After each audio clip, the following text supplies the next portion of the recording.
गुरुजी का शुक्राना है, उन्होंने आज ये सेवा मुझे बख्शी है, क्योंकि गुरुजी हमें ब्लेस करने के लिए कोई ना कोई तरीका ढूंढ लेते हैं। कभी सत्संग सुनवा के, कभी सत्संग करा के, कभी सत्संग में भेज के, और कोई ना कोई हमारा कर्म जो होता है खराब वो कट जाता है, और कोई ना कोई अच्छा कर्म हमारा बन जाता है और हमें ब्लेसिंग मिल जाती है। तो बहुत बहुत शुक्राना है गुरुजी का और सारी संगत का भी। सत्संग शुरू करने से पहले आज गुरुजी के जो अमृत वचन हैं उनमें से मैं एक बोलूंगी, जो गुरुजी ने उषा सिंह आंटी जी को कहा था। गुरुजी ने आंटी को बोला था कि तू रोज एक अध्याय शिव पुराण का पढ़ा कर, और ये शिव पुराण पढ़ने का आदेश और भी बहुत सारी संगत को गुरुजी ने दिया था, और बहुत संगत शिव पुराण पढ़ती थी। और शिव पुराण का महत्व तो आप सबको पता होगा जो भी पढ़ रहे हैं, कि शिव पुराण पढ़ के हम शिव के बारे में, शिव के कितने करीब जा सकते हैं, क्योंकि गुरुजी हमारे शिव हैं, महाशिव हैं। तो शिव पुराण पढ़ के हमें पता चलता है कि कैसे उसमें शिव की महिमा है, शिव स्रोत है, शिव के 1000 नाम हैं, और कैसे भगवान ने अपने भक्तों को नरकों से बचाया, कैसे उनको मुक्ति दी। 12 ज्योतिर्लिंगों की कथा है। तो शिव पुराण का बहुत ज्यादा महत्व है हमारे जीवन में, और सबसे बड़ा महत्व तो यह है कि गुरुजी का आदेश है, तो वो हमारे लिए एक बहुत बड़ी ब्लेसिंग है। और जैसे अभी सावन का महीना चल रहा है, ये शिव की भक्ति के लिए सबसे उत्तम समय माना जाता है। तो जो भी संगत अगर शिव पुराण नहीं पढ़ रही तो वो अभी इस महीने स्टार्ट कर सकती है और गुरुजी से ब्लेस हो सकती हैं, गुरुजी से ब्लेसिंग्स ले सकते हैं। गुरुजी ने मेनका गांधी आंटी को भी बोला था कि शिव पुराण पढ़ा कर, तो आंटी ने बोला कि गुरुजी मेरे को हिंदी में नहीं पढ़ सकती, तो गुरुजी ने कहा कोई नहीं, तू इंग्लिश ही पढ़। तो आंटी ने फिर इंग्लिश में शिव पुराण ली थी और उसमें पढ़ी थी। और फिर कई संगत ने जैसे गुरुजी को बोला कि गुरुजी हमें शिव पुराण समझ नहीं आती है, तो गुरुजी ने कहा कि तुम सबको मैंने समझने के लिए नहीं कहा, सिर्फ पढ़ने के लिए कहा है।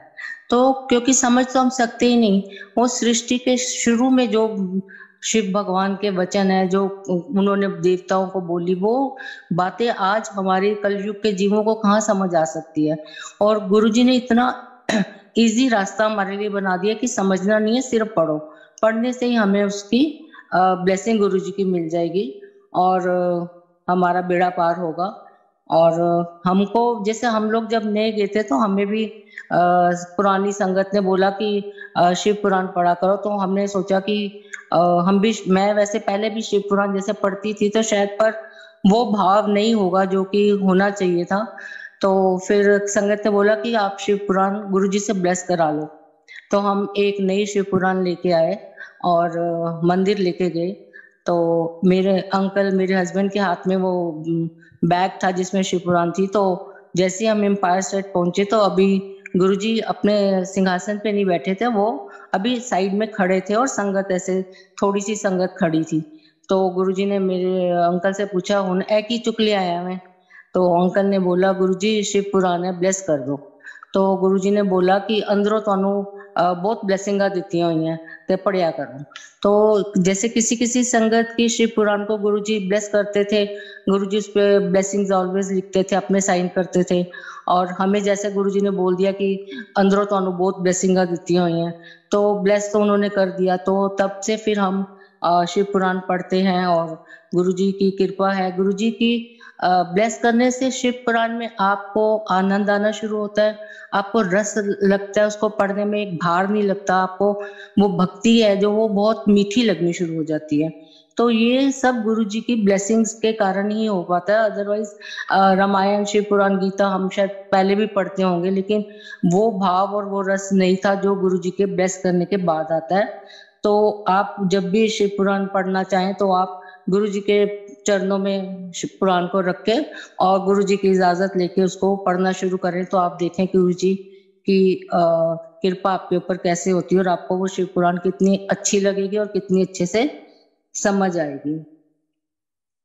मैं अपना सत्संग शुरू से शुरू करती हूँ। हम लोग आज से 20-21 साल पहले गुरुजी के पास गए थे, और गुरुजी के पास जब हम गए तो उन दिनों मेरी मदर इन लॉ की तबीयत बहुत ज्यादा खराब थी। 3-4 सालों से वो बीमार थी और हम लोग उनको हर टाइम हॉस्पिटल ले जाते थे, ट्रीटमेंट होता रहता था।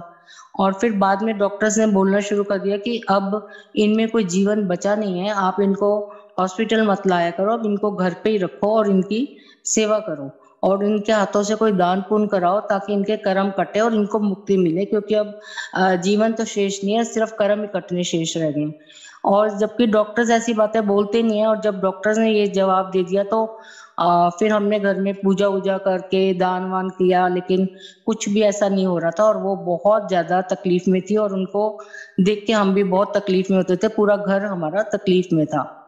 और मेरे अंकल एक दिन कैनॉट प्लेस गए तो वहाँ उनको कोई पुराने उनके फ्रेंड मिले और उन्होंने सिर्फ गुरुजी के बारे में एक लाइन बोली कि असी ते गुरुजी को जाने और असी बड़े खुश हैं।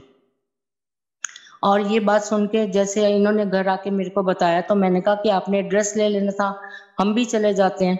तो मेरे अंकल ने बोला तू तो किसी गुरु को मानती नहीं है, क्योंकि हम लोग शुरू से शिव भगत हैं। मैं शिव जी को ही मानती हूँ, उनको जल चढ़ाना, उनके व्रत रखने, बचपन से 7th 8th क्लास से हम शिव जी की भक्ति करते थे, जैसी भी आती थी हमें, लेकिन हम करते शिव जी की थी। तो मैंने कहा नहीं, मेरा मन कर रहा है कि हम देख के आए वो कौन से गुरु जी हैं, तो हम भी जाएं। वो हमारा मन नहीं था, वो गुरुजी का बुलावा था, उनका हमारे ऊपर एक बहुत बड़ा तरस था, बहुत बड़ी उनकी कृपा थी जो उन्होंने हमें बुलाने के लिए ये सारा किया। और हम लोग एड्रेस लेके अगले दिन एम्पायर स्टेट चले गए। और जैसे पहले दिन हम गए तो वो समय तो शब्दों में बयान शायद किया ही नहीं जा सकता। गुरुजी का ऑरा, गुरुजी का रूप, गुरुजी की डिवाइन फ्रेग्रेंस, वहाँ की संगत, वो सब बयान के बाहर है। वो ऐसा मुझे लगा कि जैसे कुछ कोई मैजिक चल रहा है और हम किसी और दुनिया में आ गए, ये दिल्ली में जगह हो ही नहीं सकती। और हम लोगों को सेवादारों ने गुरुजी के पास आगे आगे बिठाया और हम गुरुजी को देखते थे, और गुरुजी जब हमें देखते थे तो हम जैसे नजर नहीं मिला पा रहे थे, नजरें झुका लेते थे। और हमने लंगर खाया, ना हमने कुछ मांगा, ना गुरुजी ने कुछ पूछा, ना मैंने बताया। और हम तो अपना, मैं तो घर ही भूल गई थी कि हमारा कोई घर भी है और हमारे घर में कोई प्रॉब्लम भी है। मैं तो उधर जैसे जैसे खो गई थी। तो थर्सडे हम गए, फ्राइडे फिर शाम होते होते हमारे को ऐसे खिंच पड़ी कि जाना है जाना है, और फ्राइडे फिर हम गए। तो तब गुरुजी ने मेरे अंकल से पूछा कि नाम है तेरा, कित्थों आया है, की करना है। 3 बातें पूछी और उनको थोड़ी देर अपने जैसे पास खड़ा किया और ब्लेस किया होगा, क्योंकि जैसे हम गुरुजी को माथा टेकते हैं तो कहते हैं गुरुजी हमारा पूरे जन्मों का सिटी स्कैन कर लेते हैं, हमारे पिछले जन्म अगले जन्म सब उनको पता होता है कि हम क्या करके आए हैं और गुरुजी अब हमारे लिए आगे क्या ब्लेसिंग्स देने वाले हैं, क्या करने वाले हैं, वो सब पहले ही जैसे माथा टेकते हैं वो सब हो जाता है। गुरुजी को सब पता होता है हम कहाँ से आए हैं, क्या करते हैं, लेकिन उनको अपने बच्चों को 2 मिनट अपने आगे खड़ा करके ब्लेस करना होता है, तो गुरुजी ऐसे क्वेश्चन पूछते थे। तो फ्राइडे ऐसे हुआ और सैटरडे फिर हम शाम को मंदिर पहुंच गए। तो जैसे थर्सडे और फ्राइडे सेवादारों ने हमें बहुत आगे आगे बिठाया था, क्योंकि गुरुजी का यही तरीका है कि नई संगत को गुरुजी आगे बिठाते थे, और जैसे जैसे आप ब्लेस होते जाते थे, पुराने होते जाते थे, गुरुजी आपको पीछे बिठाते थे और नई संगत को और आगे आगे करते थे। तो मुझे तो कुछ पता नहीं था, हमने तो कुछ सत्संग नहीं सुना था, गुरुजी के बारे में कुछ पता नहीं था। तो मुझे लगा 2 दिन यहाँ बिठाया तो यही ऐसे ही तरीका होगा, तो मैं खुद से ही आगे आगे बैठ गई।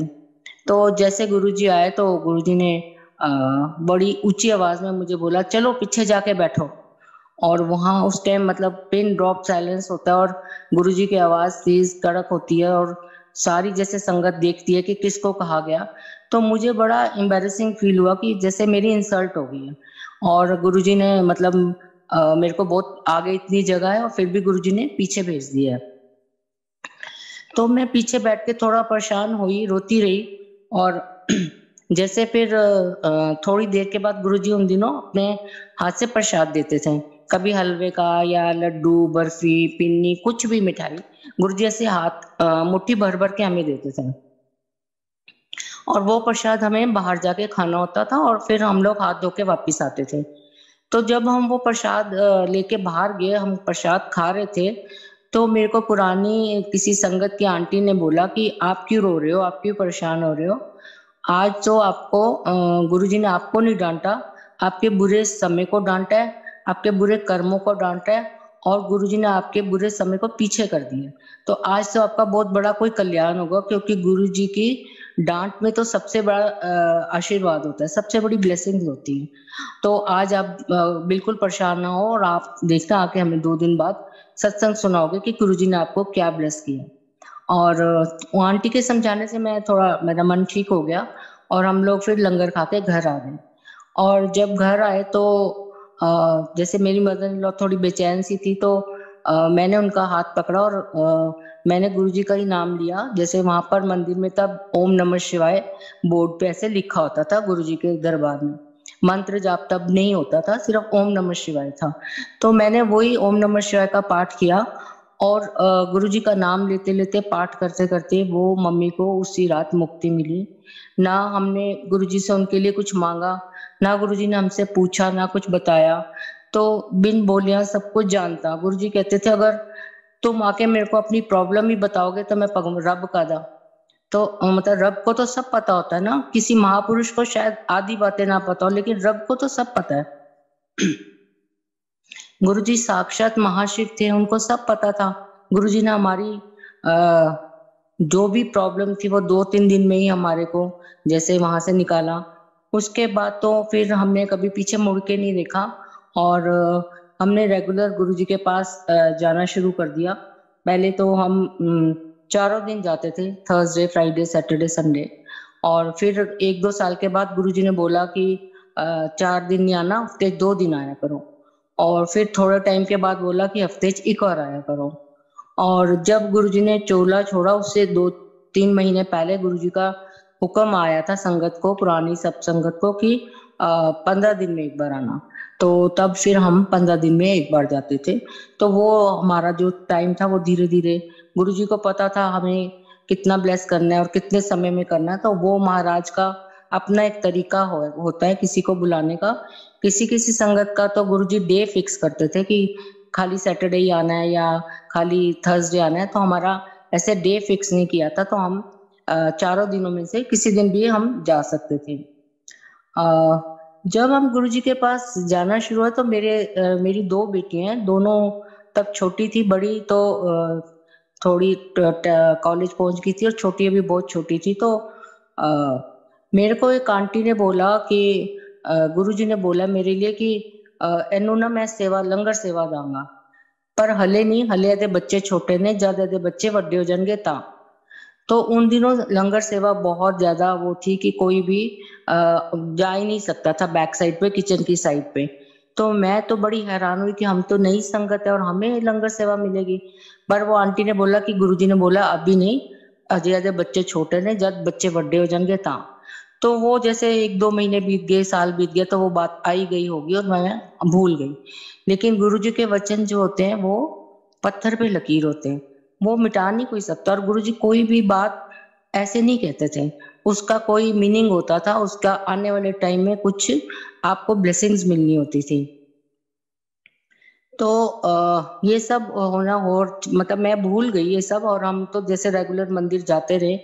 मुझे कोई दूसरी सेवा एक मिल गई, वो हम करते रहे। फिर गुरुजी ने चोला छोड़ा तो जैसे मंदिर में समाधि बनी, और मेरे को और एक आंटी को हमें समाधि सेवा मिली।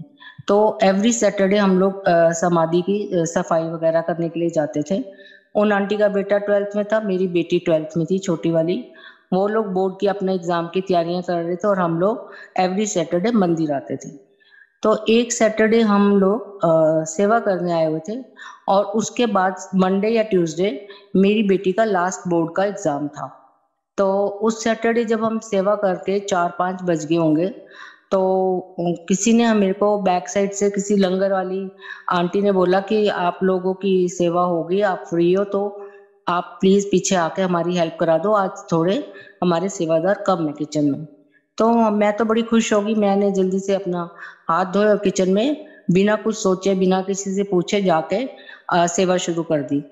तो जो आंटी उन दिनों सेवा देखती थी, तो उन्होंने बोला कि ऐसे आप कैसे अंदर आ गए किचन में, गुरुजी के हुक्म के बिना कोई आ नहीं सकता, आपका नाम नहीं है सेवा में, आप कैसे आ गए। तो मैंने उनको बोला कि मेरे को इन आंटी ने बोला तो मैं आ गई, पर अगर आप कहते हो तो मैं बाहर चली जाती हूँ।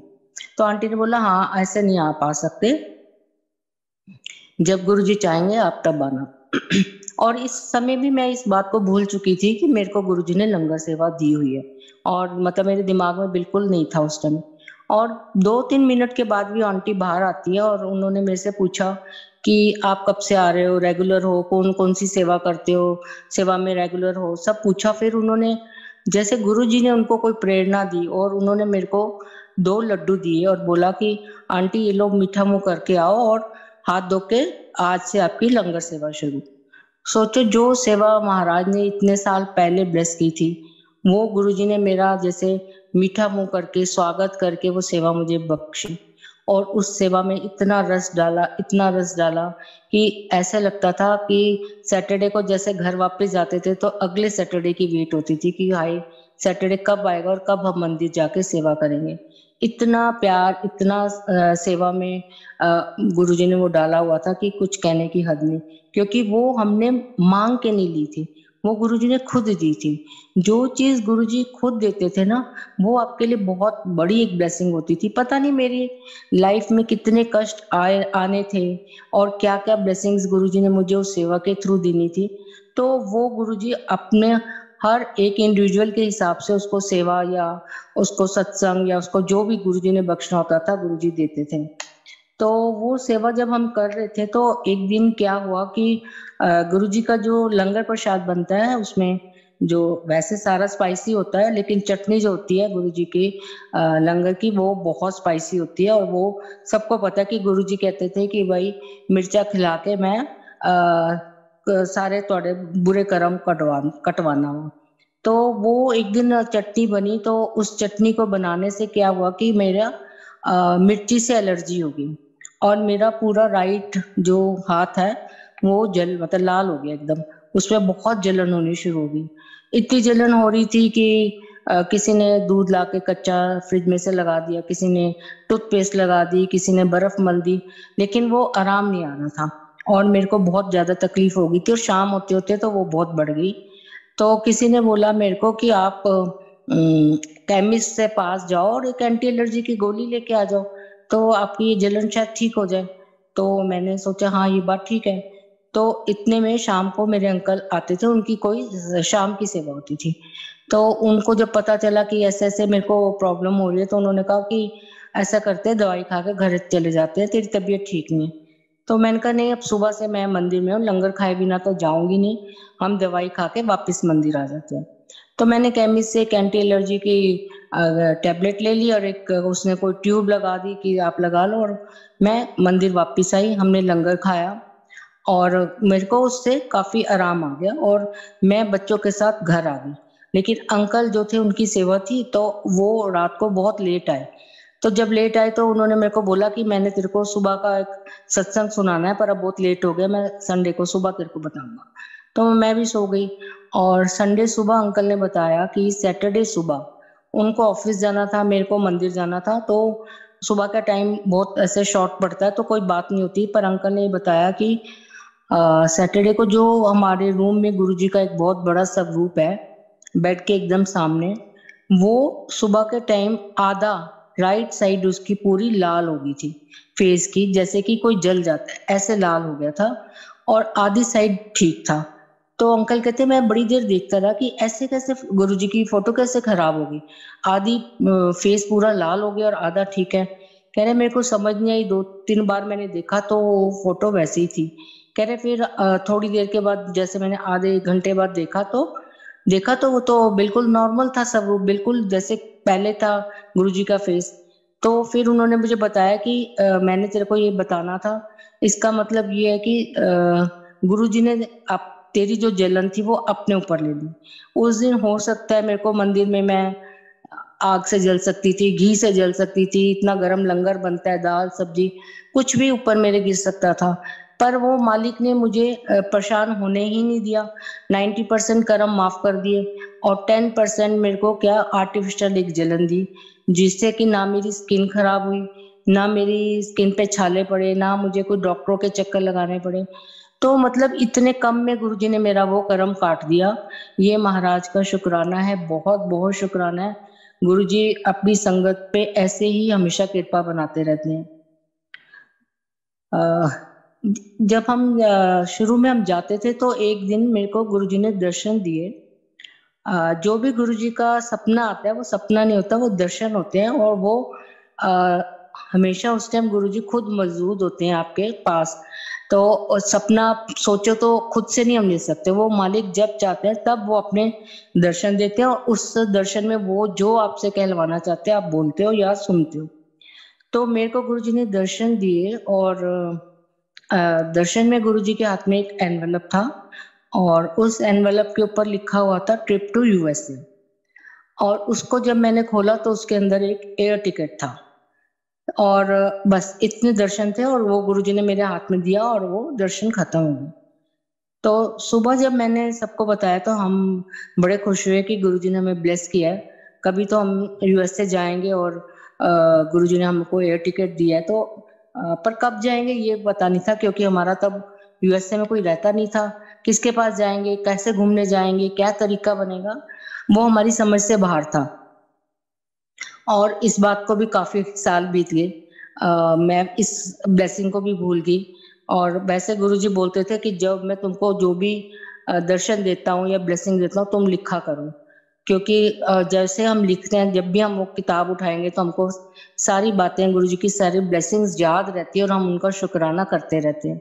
नहीं तो हम भूल जाते हैं और हम शुक्राना नहीं करते हैं। तो हमने तब नहीं लिखते थे, बाद में थोड़ा हमने फिर लिखना शुरू किया था। तो जो इस बात को भी जैसे काफी साल बीत गए, मैं भूल गई थी। मेरी बेटी जो बड़ी वाली है उसने कॉलेज कर लिया, एमबीए कर लिया, फिर उसकी शादी हो गई। शादी के बाद उसका बेटा हो गया 2-3 साल का। उसके बाद गुरुजी ने ऐसी कृपा करी कि उसके मेरे सन इन लॉ का ऑफिस का कोई प्रोजेक्ट था शिकागो का और उनको ऑफिस की तरफ से शिकागो भेजा। तो जब वो लोग शिकागो गए तो तब मेरी बेटी ने बोला कि मम्मी आप आओ यूएसए, आपको तो गुरुजी ने ब्लेस किया हुआ है, आपको तो टिकट दी हुई है, आप आके घूमो, यहाँ पर आके देख के जाओ यूएसए कैसा है। तो मैंने, मेरे अंकल ने और मेरी छोटी बेटी, हम तीनों ने वीजा लगवाया। तीनों का वीजा बड़ी आसानी से लग गया, कोई दिक्कत नहीं आई।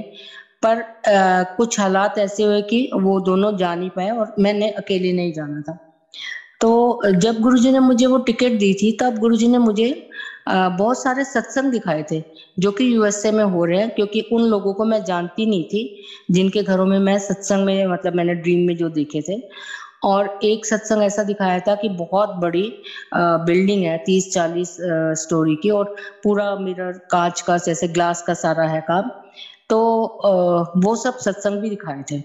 तो जब मैं शिकागो गई अपनी बेटी के पास तो वहां पर भी बहुत गुरुजी की संगत है, बहुत प्यारी संगत है, बहुत गुरुजी से वो प्यार करते हैं। तो उन लोगों ने जैसे हमें सत्संग में बुलाया कि भाई आप आओ और सत्संग करो। तो जब भी मैं सत्संग में जाती तो मुझे लगता कि ये जगह तो मैंने देखी हुई है, ये तो गुरुजी ने दिखाया हुआ है। ऐसे गुरुजी ने बहुत सत्संग में भेजा, वो संगत से मिलाया। और एक सत्संग ऐसा रह गया कि वो मैंने सोचा गुरुजी ने दिखाया और वो नहीं हुआ, जो कि बहुत हाई राइज वाली बिल्डिंग दिखाई थी गुरुजी ने। और वो भी आने से 2-3 दिन पहले किसी संगत के घर में सुबह अर्ली मॉर्निंग 9 बजे के करीब सत्संग था, उन्होंने हमें इनवाइट किया। और जब मैंने पहुंच के उनके घर की तरफ माथा टेकने बाद चारों तरफ ऐसे घर को देखा तो मैं हैरान रह गई कि ये वही घर है जो गुरुजी ने मुझे दर्शन में दिखाया था। यानी कि हमारे, जब हम गुरुजी के पास आ जाते हैं, उनके ऊपर अपना सब कुछ छोड़ देते हैं, फुल सरेंडर कर देते हैं, तो हमारी जिंदगी में कुछ भी अचानक नहीं होता। वो जो सब होता है वो गुरुजी की ब्लेसिंग से होता है। और हर चीज जो, जरूरी नहीं कि हम जो चाह रहे हैं वही ब्लेसिंग गुरुजी हमें दे। गुरुजी हमें वो देते हैं जो हमारे लिए जरूरी है। इच्छाओं की तो कोई कमी, मतलब अंत ही नहीं है। हम मतलब कितना भी मांग सकते हैं, कितना भी सोच सकते हैं, लेकिन जो हमारे लिए जरूरी है सबसे पहले, जैसे गुरुजी आपकी लाइफ ब्लेस करते हैं, फिर गुरुजी हेल्थ देते हैं, फिर वेल्थ, पैसा तो बाद में देते हैं। लेकिन हम लोग क्या है, हम उल्टा चलते हैं।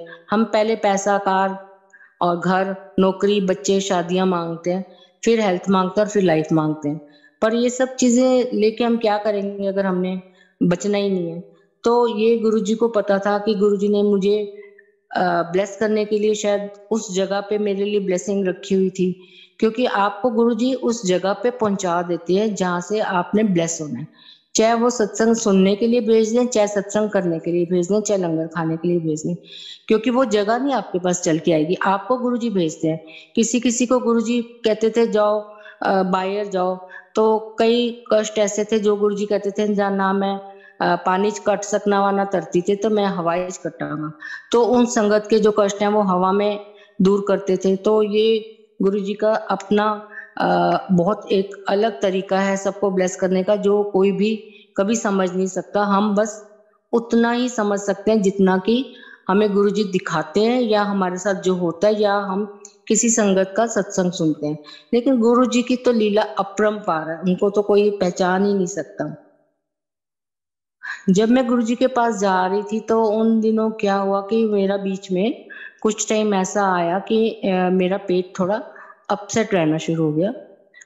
कुछ भी मैं जैसे खाती थी तो मेरे को वॉशरूम जाना पड़ता था, और मैंने डॉक्टर्स को दिखाया तो कुछ भी डायग्नोज नहीं हुआ। मैंने 2-3 डॉक्टर बदले, गाइनो को दिखाया, लेकिन मेरा कुछ भी ऐसा रिपोर्ट्स खराब नहीं आई। पर मेरी प्रॉब्लम थोड़ी चल रही थी, पर ऐसी प्रॉब्लम थी कि मैं मंदिर भी जा रही थी, सेवा भी कर रही थी, घर में भी थी, लेकिन फिर भी पूरी ठीक नहीं थी। एक प्रॉब्लम मेरे को हर टाइम रहता था कि कुछ खाऊंगी तो मेरे को वॉशरूम जाना है। तो मंदिर से एक आंटी का मुझे बार-बार फ़ोन आता था कि आंटी आपकी तबीयत ख़राब है, आप प्लीज़ डॉक्टर बदल लो, प्लीज़ चेकअप करा लो। तो मैंने उसको बोला कि ये बात तो मैंने किसी को बताई नहीं थी कि मेरा ऐसे पेट ख़राब रहता है, ऐसे कौन बताएगा कि किसी को कि भई मेरा पेट ठीक नहीं है। तो मैंने कहा आप क्यों बार-बार मेरे को कहते हो कि तबीयत ठीक नहीं है, चेकअप करा ले। तो वो आंटी बोलती जब भी मैं मंदिर जाती हूँ, मंडे को वो जाती थी, तो कहती थी मैं माथा टेकती हूँ गुरुजी को, बड़े मंदिर जाती हूँ तो मेरे कानों में एक ही आवाज़ आती है, गुरुजी कहंदे ने मोरा आंटी नू कह घबरा ना, मैं ओदी तबीयत खराब है पर ओनू कह घबरा ना, मैं ओनू ठीक कर दूँगा। तो फिर उसने बोला कि मेरे को आपकी बहुत खराब हालत गुरुजी दिखा रहे हैं, तो आप चेकअप सारा कराओ। मैंने उसके कहने से फिर से डॉक्टर्स को दिखाया, सब करा, पर मेरी सारी रिपोर्ट्स ठीक थी, क्योंकि गुरुजी तो ब्लेस गुरुजी कर रहे थे, ठीक गुरुजी कर रहे थे, तो रिपोर्ट्स तो उन्होंने खराब आने ही नहीं देनी थी। तो मेरा ये सब चल रहा था, उसके बीच में एक दिन क्या हुआ कि सुबह अर्ली मॉर्निंग मेरे को गुरुजी ने दर्शन दिए। उसमें गुरुजी जैसे लेटे हुए हैं और मैं गुरुजी के पैर दबा रही हूँ, उनकी सेवा कर रही हूँ। और गुरुजी ने मुझे उस दिन से कोई 8-10 दिन बाद की एक डेट बताई, और गुरुजी ने मुझे बोला कि आंटी इस दिन ना तू इत्थों चली जा। और मैं कह रही हूँ गुरुजी मैं कहाँ चली जाऊँ? और मुझे इतना समझ आ रहा है कि गुरुजी मुझे इस दुनिया से जाने के लिए कह रहे हैं। और मैं रोते-रोते गुरुजी की सेवा कर रही हूँ और कह रही हूँ गुरुजी प्लीज़ मुझे बचा लो। मेरी 2 बेटियाँ, मैंने उनकी शादी करनी है, अगर मेरे को कुछ हो गया तो उनको कौन देखेगा? और मतलब मैं इतने रिक्वेस्ट कर रही हूँ, पर गुरुजी ने आगे से मेरे को कुछ रिस्पॉन्स नहीं देते कि हाँ, मैं ठीक कर दूँगा या नहीं, कुछ कुछ नहीं बोला, और वो मेरा ड्रीम खत्म हो जाता है। और मैं सुबह बहुत ज़्यादा परेशान हो जाती हूँ, क्योंकि अगर किसी को भी आप एक डेट दे दो 8-10 दिन के बाद कि तूने मरना है, तो आप सोच सकते हो कि उसकी क्या हालत होगी। मैं बहुत घबराई, तो मेरे बच्चों ने बोला कि गुरुजी ने आपको एक डेट दी है मम्मी, आपको वो कोई ईयर तो नहीं बताया ना? ये वाली डेट तो हर साल आएगी। हो सकता है कितने सालों के बाद आपने इस दिन जाना हो। आप ऐसे परेशान हो रहे हो, गुरुजी आपको कुछ नहीं होने देंगे। गुरुजी आप पे इतनी कृपा करते हैं, तो आप बिल्कुल भी घबराओ नहीं। फिर मैंने अपनी सिस्टर को फ़ोन किया, वो भी गुरुजी की संगत है। तो उसने भी बोला कि गुरुजी बहुत कर्म ऐसे हैं जो हमारे सपनों में ही काट देते हैं। वो जो होना होता है हमारी लाइफ में, वो ड्रीम में कट जाता है और वो सच में होता ही नहीं है। तो गुरुजी ने तुझे शायद ब्लेस किया है, तेरी लाइफ ब्लेस करी होगी, और गुरुजी आगे तुझे सब बता भी देंगे, तू घबरा मत। और फिर 1 घंटे के बाद फिर से मेरे जीजा जी का फ़ोन आता है। उन्होंने बताया कि जैसे वो गुरुजी का ध्यान कर रहे थे, तो गुरुजी ने उनको बोला कि देख ਅੱਜ तेरी साली ਨੂੰ मैं कितना घबरा ਦਿੱਤਾ है। वैसे तो कहंदी रहंदी है ਇੱਥੇ भी ਤੁਹਾਡੇ ਕੋਲ, ਉੱਥੇ भी ਤੁਹਾਡੇ ਕੋਲ, ਤੇ ਅੱਜ ਕਿੰਨੀ ਘਬਰਾ ਗਈ है। और ये बात मैं हमेशा गुरुजी को दिन में 100 बार या कितनी बार भी गुरुजी के आगे से निकलती थी, मैं यही बोलती थी। और मैं पंजाबी में मन में बोलती थी कि गुरुजी मनु कादा फिकर, मैं इत्थे भी तुहाडे कोल हां, उत्थे भी तुहाडे कोल हां। और ये बात तो मेरे बच्चों को भी नहीं पता, मेरे अंकल को भी नहीं पता कि मैं गुरुजी से ये बात बोलती हूँ कि गुरुजी मैं इधर भी आपके पास हूँ, उधर भी आपके पास हूँ, मैं क्यों डरूं। और ये बात गुरुजी ने सेम वर्ड्स मेरे जीजा जी को बोले और उनको बोला कि ओनू कह मैं ओदा लीवर कैंसर ठीक करता है और अपने घर सत्संग कराए, संगत नु बुलाए, संगत दी सेवा करे। तो हमने अपने घर में सत्संग रखा, गुरुजी की कृपा से बहुत संगत आई, बहुत पूरा घर भर गया संगत से। और जब सत्संग हो गया, जैसे किसी संगत में से किसी एक आंटी ने बोल दिया कि तेरी तो किसी रिपोर्ट में लीवर कैंसर आया ही नहीं, और तेरे को किसी ने ऐसे बोल दिया कि उनको गुरुजी ने बोला कि मैंने इसका लीवर कैंसर ठीक कर दिया है, तो तू मान गई। ऐसे कोई भी किसी को तेरे को आके कुछ बोलेगा तो तू मान जाएगी, तेरे को गुरुजी ने तो नहीं बोला, ना तेरी कोई रिपोर्ट खराब आई है, तो तू कैसे मान सकती है ये बात कि तेरे को लीवर कैंसर होना था और गुरुजी ने तेरे को ठीक किया। अब उसने तो ये बात बोली और उसको मैंने आंटी को समझाया कि गुरुजी के जो बातें हैं वो कोई ऐसे मन से नहीं बता सकता, और वो भी इतनी पुरानी संगत। लेकिन गुरुजी ने ये प्रूफ करने के लिए कि मेरे को ये सब होना था और मैंने इस दुनिया से जाना था और गुरुजी ने मुझे न्यू लाइफ ब्लेस की है। गुरुजी ने मंदिर की अलग अलग संगत की आंटियां, जिनको मेरे इस ड्रीम के बारे में नहीं पता था, जिनको मेरे घर में सत्संग हुआ है या मेरे को क्या कहा गुरुजी ने हुक्म दिया, इस बारे में कभी उनको कुछ बात नहीं पता थी। उन सबको अलग अलग आंटियों को गुरुजी ने यही दिखाया कि गुरुजी ने मेरे को न्यू लाइफ दिया। एक आंटी ने बोला कि मैंने आपकी मंदिर के अंदर आपकी डेड बॉडी देखी है और गुरुजी के चरणों में आपकी डेड बॉडी है, और गुरुजी देखते हैं और देखते देखते आप खड़े हो जाते हो। किसी आंटी ने कुछ और ऐसे बातें बताई, और कईयों ने तो यही बताया कि हम बहुत दिनों से आपको फोन करने की सोच रहे थे, पर हमें डर लग रहा था कि हम आपको क्या बताएं। तो मैं उनको हंस के बोलती थी कि अगर मेरे मरने से रिलेटेड कोई बात है तो आप बता सकते हो, क्योंकि गुरुजी ने मुझे फिर मैं उनको सत्संग बताती थी कि गुरुजी ने मुझे बचा लिया और न्यू लाइफ दी है। तो वो भी यही बताती थी कि गुरुजी ने आपको न्यू लाइफ दी और उनको दिखाया। उसके बाद गुरुजी ने मेरे अंकल को एक दिन दर्शन दिए। उस दर्शन में क्या था कि एक गुफा जैसा कमरा था, बहुत पुराना। उसमें मैं अंकल बैठे हैं और गुरुजी अपने सिंहासन पे बैठे हैं, और उसके जैसे पुरानी हवेलियों के रोशनदान नहीं होते थे ऊंचे ऊंचे, वैसे वो जगह है। और उन रोशनदानों में से 4 बहुत भयंकर यमदूत झांक रहे हैं, जो कि मुझे लेने आए हैं, पर वो अंदर नहीं आ पा रहे क्योंकि गुरुजी बैठे हैं। और वो इतने भयानक हैं कि मेरे अंकल कहते हैं मैं उनको भगाने जाता हूँ तो वो अंकल को भी जैसे खींच रहे हैं।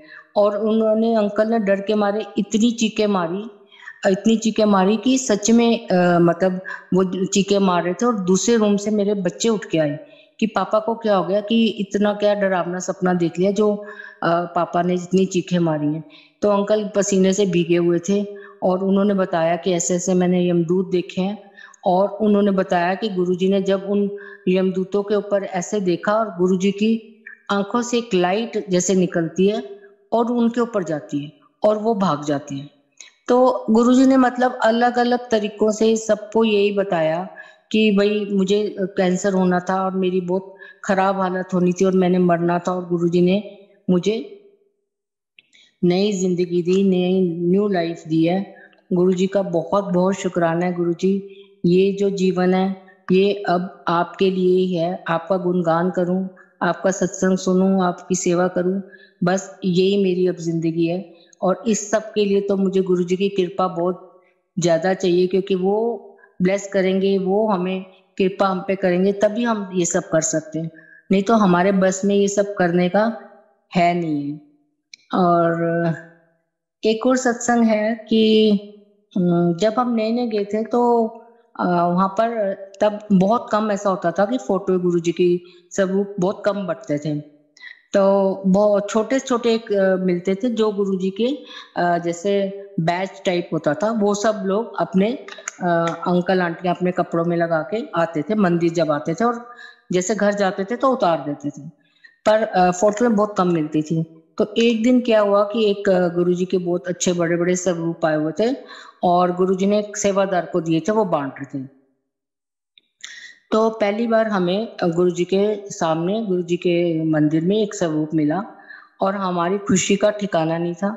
मैं पूरे रास्ते गुरुजी को गोदी में रख के, गुरुजी आओ, आपका वेलकम है, हमारे धन भाग गुरुजी आज हमारे घर आ रहे हैं, मतलब बहुत खुशी से और बहुत मान से सॉरी, मैं गुरुजी को अपने घर लेके आई। फिर हमने किसी को दुकान में फ्रेम करने के लिए वो फोटोग्राफ दिया और बोला कि भाई ये हमारे गुरुजी हैं, ये हमारे भगवान हैं, प्लीज आप बहुत केयरफुली इनकी फोटो फ्रेम करना, गंदे हाथ मत लगाना, नीचे मत रखना, जूठे हाथों से मत पकड़ना। मतलब हमको जितना हम उनको अच्छे से समझा सकते थे हमने समझा दिया। तो उन्होंने भी बोला हाँ जी हम अच्छे से करेंगे। तो जिस दिन मिलनी थी वो फोटोग्राफ, तो हमने उसको फोन किया कि भाई अगर रेडी हो गई है तो हम ले आए, क्योंकि शाम को हमको मंदिर जाना होता था। तो उसने बोला कि भाई आपकी फोटो तो खराब हो गई। तो हमने कहा कैसे खराब हुई, क्या हुआ? तो कहता जी नीचे हीटर चल रहा था और ऊपर वो फोटो रखी हुई थी, पता नहीं कैसे हवा का झोंका आया और वो फोटो जो है वो हीटर के ऊपर गिर गई और सारी जल गई। अब उसने तो बड़े नॉर्मली ये बात कह दी, लेकिन हमारे घर में तो ऐसा हो गया कि बस जैसे मातम छा गया। मैंने तो बहुत जोर जोर से रोना शुरू कर दिया कि ये कैसे हो सकता है कि गुरुजी तो सबको ब्लेस करते हैं, सबके घर आते हैं और गुरुजी हमसे नाराज हैं। शायद हम बहुत पापी लोग हैं, गुरुजी हमारे घर आना ही नहीं चाहते। हमसे क्या गलती हो गई, गुरुजी की फोटो कैसे खराब हो सकती है? और मैं बहुत ज्यादा रोना शुरू हो गई। तो अंकल ने बोला कि चल हम ना मंदिर जाते हैं और गुरुजी से माफी मांग के आते हैं। तो मैंने कहा कि अभी तो मंदिर का टाइम नहीं है, जैसे टाइम होगा मंदिर खुलता है तभी संगत जा सकती है, उससे पहले तो बिना परमिशन के अगर गुरुजी ने नहीं बुलाया, किसी को बोला है आ जाओ या कुछ, वही संगत जा सकती थी। सारी संगत के लिए तो शाम को जब दरबार खुलेगा तभी टाइम होता था। तो अंकल ने बोला नहीं नहीं अभी हम थोड़ा पहले जाते हैं, गुरुजी से माफी मांगते हैं। तो मैंने कहा मेरी तो हिम्मत नहीं है पहले जाने की और गुरुजी से माफी मांगने की, अगर आप में हिम्मत है तो मैं साथ चलती हूँ। तो जैसे ही 2 बजे 2:30 बजे बच्चे स्कूल से आए, उनको जल्दी जल्दी लेके हम एम्पायर स्टेट गए। अब हम मंदिर के बाहर खड़े हैं, मंदिर बंद है, हम तो अंदर जा नहीं सकते थे क्योंकि परमिशन ही नहीं है और गुरुजी के रूल्स तो कोई तोड़ेगा ही नहीं, क्योंकि गुरुजी का जो रूल है वो आज भी सब मानते और मानना ही चाहिए। तो मैं ऐसे मन में बोल रही हूँ कि गुरुजी हम अंदर नहीं आ सकते, आप तो बाहर आ सकते हो, आपके लिए तो कोई वो नहीं है, लिमिट नहीं है, लिमिटेशन नहीं है कि टाइम की या किसी बात की, प्लीज आप ही बाहर आ जाओ। ऐसे में पता नहीं आंखें बंद करके एक बारी बस ये मेरे मन में आया और जैसे मैंने आंखें खोली देखा गुरुजी सामने से बाहर आ रहे हैं। गुरुजी ने पैंट शर्ट पहने हुई, स्पोर्ट शूज पहने हुए। गुरुजी का शायद वो वॉक करने का टाइम था, गुरुजी उस टाइम वॉक करने जाते थे और बाद में फिर आके दरबार में बैठे थे। तो मैं तो बहुत जैसे डरी हुई थी और गुरुजी को माथा टेक के मैं तो चुप खड़ी हो गई, बोलती जैसे कहते हैं ना बंद हो गई। तो अंकल ने बड़ी हिम्मत करके बोला गुरुजी बहुत वड्डी गलती होगी, सानू माफ कर दो, असी की करिए, सानू पता नहीं चलिया, बहुत कुछ जैसे जो जो उनके मन में समझ आई बोलते गए। तो गुरुजी ने बोला की होया की? तो अंकल ने बोला कि गुरुजी आपका स्वरूप ऐसे मिला था तो वो ऐसे खराब हो गया, तो प्लीज हमें माफ कर दो, हम हमसे जो भी गलतियां हुई हैं हमें हम पे कृपा करो।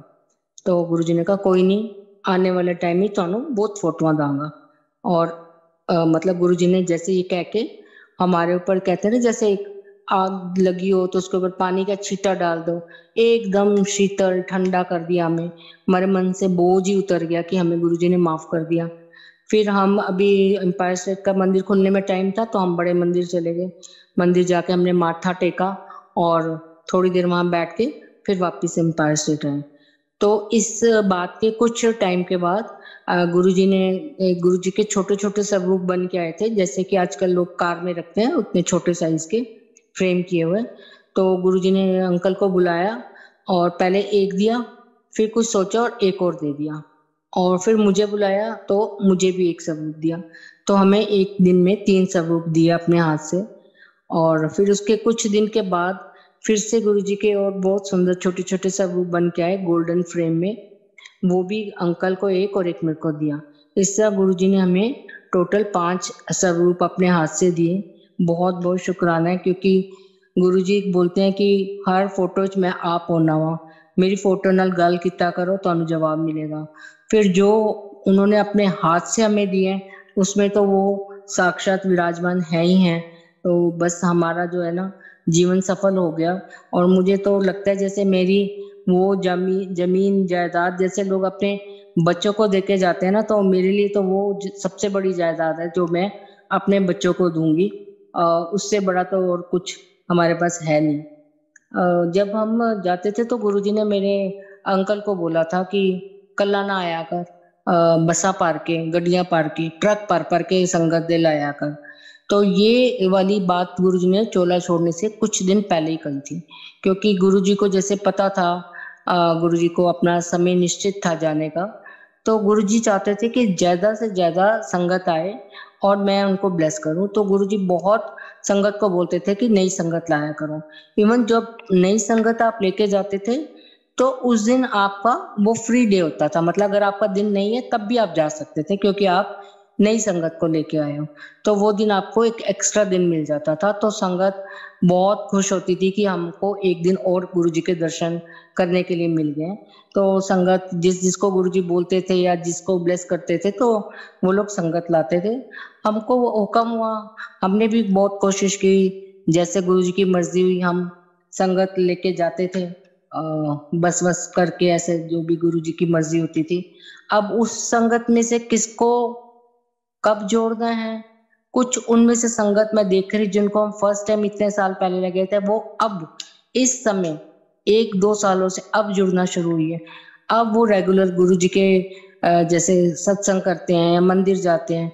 और मतलब ये हम कुछ नहीं, हमें कुछ नहीं पता कि किसको गुरुजी ने अपने पास कब तक रखना है और कब जोड़ना है, ये मालिक को पता है। हमें तो बस गुरुजी का हुक्म मानना है। गुरुजी ने हमें हुक्म दिया संगत लाओ, हमने हुक्म माना। और जिस दिन हम नई संगत के लेके जाते हैं, कहते हैं उस संगत को जो गुरुजी ब्लेसिंग देते हैं आधी ब्लेसिंग आपको मिलती है। उसके बाद गुरुजी का और उनका अपना रास्ता है, वो जाने और गुरुजी जाने। आपको डायरेक्ट कनेक्शन जो है गुरुजी के साथ है, फिर बीच वाले का कोई रोल नहीं है। आपको कोई कुछ कह नहीं सकता, आपको कोई कुछ बता नहीं सकता। आपको जो कहना है, आपको जो बताना है वो गुरुजी खुद से बताते हैं। इसलिए जो भी आपने ध्यान लगाना है, नाम जपना है, वो गुरुजी के सामने बैठ के करो। गुरुजी आपको गाइड करेंगे, आपको रास्ता बताते हैं, आपको जवाब देते हैं, आपको दर्शन देंगे, आपको हर तरह से प्रोटेक्ट करेंगे। आपके जैसे कि कोई संकट आने ही नहीं देंगे। अब सबके अपने कर्म में कुछ प्रॉब्लम्स जो होती है वो हमें छू के ही निकल जाती है, पर कुछ कुछ को हमें सहना पड़ता है। गुरुजी कहते थे कि मेरे सामने सामने कर्म कट लो, नहीं तो फिर वड्डे हो जाएंगे तो ਤੁਹਾਡੇ ਕੋਲੋਂ कटने भी मुश्किल हो जाएंगे। तो जैसे किसी को बोलते थे कि ऑपरेशन कराने की लोड़ है, पान का पत्ता लगा दिया, समोसे खिला के उनका हार्ट बचा लिया। और किसी को खुद कहते थे कि जा टेस्ट करा और उनकी ब्लॉकेज निकलती थी तो गुरुजी बोलते थे जा फलाने डॉक्टर ਨੂੰ दिखा, अपना ऑपरेशन की डेट ले। तो वो अंकल बोलते हैं कि भाई गुरुजी आप तो ब्लेस कर देते हो ऐसे ही। तो गुरुजी कहते थे कि डॉक्टर ਨੂੰ ब्लेस करता हो तनु ठीक कर देगा। तो गुरुजी डॉक्टर्स को भी ऐसे ब्लेस कर देते थे, संगत को भी करते थे। अब जो हमने समय डॉक्टर्स के पास बिताना है, जो परेशानी में और जो पैसा हमने देना है वो हमने देना है। तो गुरुजी 90% तो हमें माफ ही करते थे, लेकिन 10% है, और वो अलग बात है कि किसी के 10% बहुत ज्यादा होते हैं, किसी के बहुत कम होते हैं। ये सबके अपना अपना गुरुजी के पास खाता है, गुरुजी के बही खाते हैं, वो जानते हैं किसका क्या है। हम जब नए नए गए थे तो तब मेरे अंकल बैंक में थे, तो उन्होंने वीआरएस ली हुई थी। तो जैसे थोड़े दिन के बाद गुरुजी ने पूछा कि वे की करना है, तो अंकल ने ऐसे बोल दिया कि गुरुजी हले तो मैं वेला वा। तो गुरुजी कहते लै एक मैं वेला से एक और वेला आ गया। तो सारी जैसे संगत बहुत लाइट माहौल कर दिया गुरुजी, जैसे कुछ जोक सा कर देते थे कि लोग हंस पड़ते थे, लेकिन इसका कुछ मीनिंग होता होगा। गुरुजी ने फिर अंकल को बोला चल जा ऐश कर। तो अब ऐश करने का मतलब गुरुजी के लिए इस जन्म के बाद की ऐश भी हो सकती है। हमारे लिए सिर्फ इस जन्म की ऐश है कि कार मिल गई, पैसा मिल गया, ये हो गया, वो हो गया, लेकिन ये ऐश के आगे भी एक ऐश होती है जो कि इस जन्म के बाद शुरू होती है, मुक्ति की, अपने चरणों में रखने की।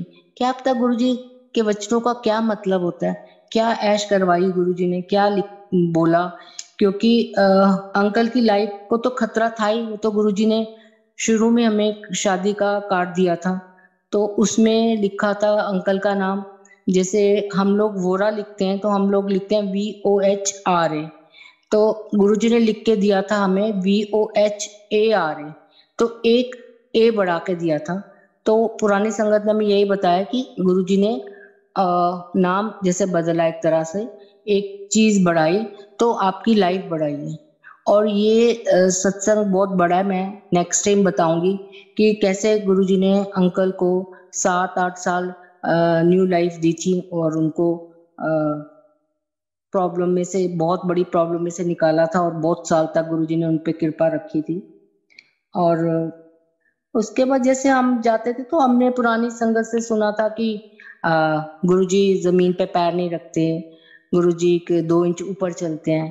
पर जैसे अगर हम देखते थे तो हमें तो देखने में तो ऐसा लगता था गुरुजी कारपेट पे पैर रख के जा रहे हैं, पर ये संगत से सुना हुआ था। तो एक शादी थी संगत की, संगत में किसी की, उनकी बेटी की, तो उनका कार्ड हमें गुरुजी ने दिया था शादी का, और हमें पता चला था कि उस शादी में गुरुजी ने भी आना है।